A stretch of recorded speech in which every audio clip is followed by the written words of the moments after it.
কলকাতা থেকে 112 kilometre drive করে চলে গেলাম কৃষ্ণনগরে। এখানে অধরচন্দ্র দাসের মিষ্টি ভীষণই ফেমাস। এখানকার সরপুরিয়া নাম নিলেই জিভে জল চলে আসে। আজকের গন্তব্য কিন্তু আমাদের মায়াপুরে।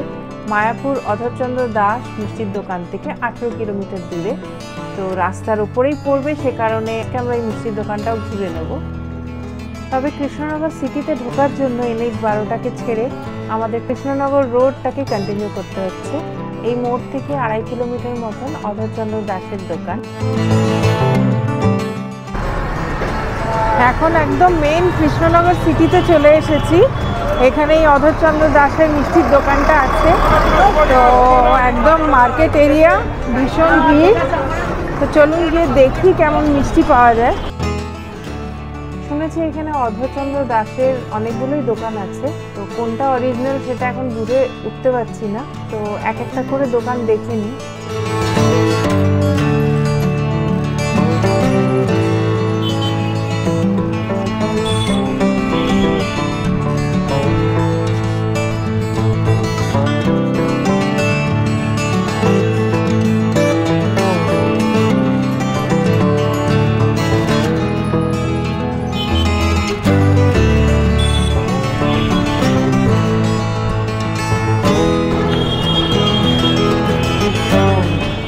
অধরচন্দ্র দাস অ্যান্ড সন্স, কৃষ্ণনগর শহরে প্রথম মিষ্টির দোকান। 110 বছরেরও বেশি অধীনের পুরনো।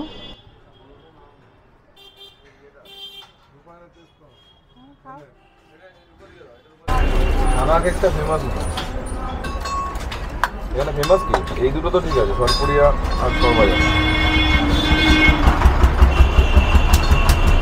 কেজি হচ্ছে 700 টাকা। সরপুরিয়া না? না, এটা সরভাজা। এটা সরভাজা, এটা সরপুরিয়া। আচ্ছা, এটা সরপুরিয়া।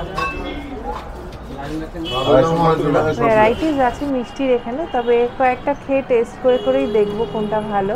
যেটা ভালো হবে সেটা একটু নিয়ে যাব। এখানে মিষ্টি আপনারা অনলাইনেও নিতে পারেন, তো অনলাইনের সাইটটা আপনাদেরকে দিয়ে দিলাম। হ্যাঁ, এবার দাও দেখি, তুমি খাও, টেস্ট বলো কেমন, ভালো না? হ্যাঁ, মিষ্টি টেস্ট করা হচ্ছে এখন। এইটা ভালো। এইটা কি? এটা হচ্ছে সরভাজা, দারুণ।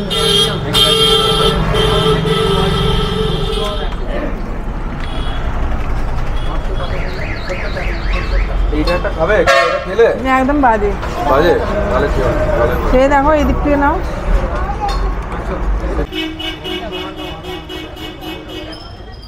কিছু মিষ্টি খুব ভালো, আবার কিছু একদমই বাজে লাগলো আমার।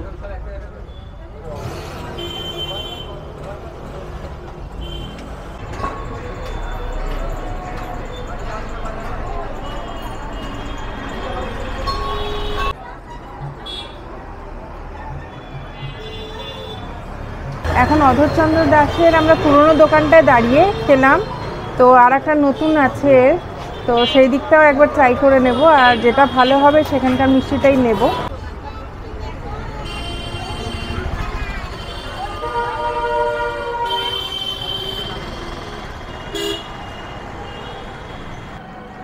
আর একটু হাঁটা পথ।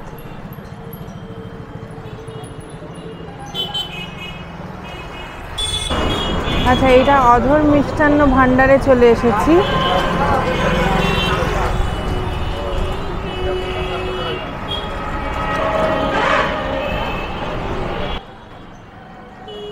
ভীষণ কনফিউশন, কোনটা নতুন কোনটা পুরনো বুঝে উঠতে পারছি না, তবে এটা দেখে মনে হচ্ছে এটা পুরনো। আপনারা কৃষ্ণনগরে যারা থাকেন বা যারা অ্যাকচুয়াল জানেন কোন দোকানটা পুরনো বা নতুন, কমেন্ট করে অবশ্যই জানাবেন। এই দোকানটা কিন্তু ছোট্ট একটা দরজা খোলা, এখান দিয়ে দেখি কি মিষ্টি পাওয়া যায়।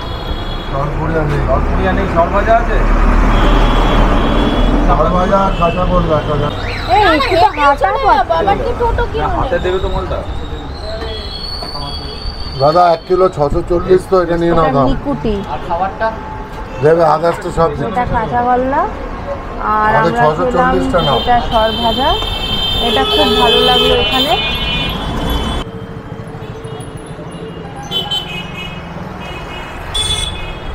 মিনিট 560 করে কিলো আর সর ভাজা 640 করে কিলো। হ্যাঁ, এইটা এখন যেটা আমরা দাঁড়িয়ে এটা হচ্ছে পুরনো দোকান, আর যেটা আগে দেখিয়েছিলাম সেটা নতুন দোকান। তো পুরনো দোকান থেকেই আমরা সর ভাজাটা নিলাম, সরপুরিয়া শেষ হয়ে গেছে।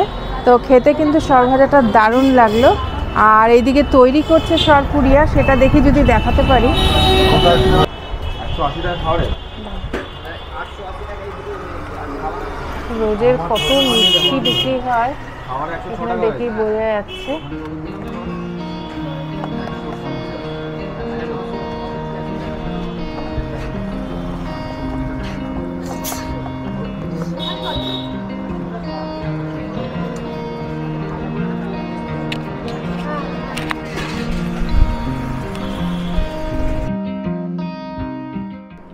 আমরা এখন যাচ্ছি মায়াপুর।